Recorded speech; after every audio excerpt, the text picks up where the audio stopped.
जल्द से जल्द मैं अपने परिवार के पास जा सकूं, उन्हें वो सच्चाई बता सकूं जिसकी वजह से पूरा 1 साल मैं उनसे बोल नहीं पाई। बस यही चाहती हूँ मैं आपसे। सीरियल जनक में अब कहानी एक बहुत बड़े मोड़ पर पहुंचने वाली है, क्योंकि अब जनक को मिल चुकी है अनिरुद्ध और अर्शी की छोटी सी प्यारी बेटी। जी हाँ दोस्तों, जब एक औरत उस बच्ची को अपने साथ लेकर जाने की कोशिश करती है, तो जनक उसे रोक देती है क्योंकि वह अनिरुद्ध की बेटी को गलत हाथों में नहीं जाने देना चाहती। वह पूरी हिम्मत के साथ उस औरत से बच्ची को ले लेती है और वह औरत वहां से भाग जाती है। इसके बाद कहानी में एक जबरदस्त ट्विस्ट आता है, जब जनक अनिरुद्ध को उसकी बेटी लौटाने के लिए वापस जाने का फैसला करती है।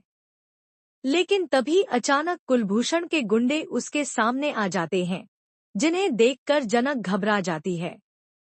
उसे एहसास होता है कि अगर उसने अभी कुछ नहीं किया, तो न सिर्फ उसकी बल्कि इस मासूम बच्ची की जान भी खतरे में पड़ जाएगी। इसलिए जनक आनन फानन में एक अनजान बस में चढ़ जाती है, जो किसी दूर गांव की ओर जा रही होती है।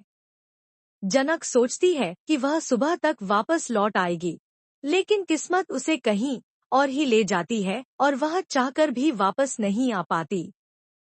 और इस तरह 4 साल बीत जाते हैं। इन 4 सालों में जनक खुद अनिरुद्ध की बेटी की परवरिश करती है। वह उसे माँ की तरह पालती है, लेकिन अकेली औरत होने के कारण उसे समाज की बातों का सामना करना पड़ता है। जनक जानती है कि बिना किसी पुरुष के सहारे वह इस बच्ची को सुरक्षित नहीं रख पाएगी। इसलिए वह एक अच्छे इंसान की मदद लेती है, जो उसका अच्छा दोस्त बन जाता है।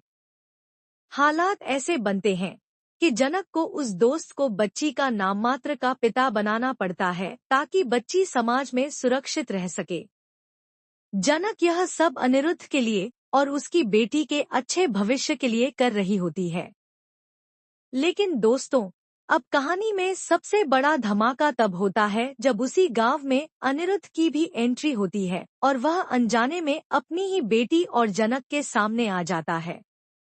लेकिन अनिरुद्ध को सच्चाई का जरा भी अंदाजा नहीं होता। वह सोचता है कि जनक ने किसी और से शादी कर ली है और यह बच्ची उसी की है। यह सोचकर अनिरुद्ध का दिल टूट जाता है और वह अंदर से बहुत ज्यादा दुखी हो जाता है। उसे लगता है कि जनक ने आगे बढ़कर नई जिंदगी शुरू कर दी, जबकि वह अब भी जनक की यादों में अटका हुआ है। लेकिन असली कहानी तो कुछ और ही है, क्योंकि जनक की गोद में जो बच्ची है, वह किसी और की नहीं, बल्कि अनिरुद्ध की अपनी बेटी है।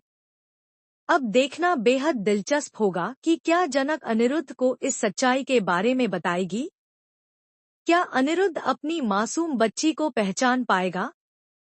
और क्या वर्षों बाद इन टूटे हुए रिश्तों की डोर फिर से जुड़ पाएगी? तो दोस्तों, आगे की कहानी में बहुत ही बड़ा धमाका और इमोशनल मोड़ आने वाला है।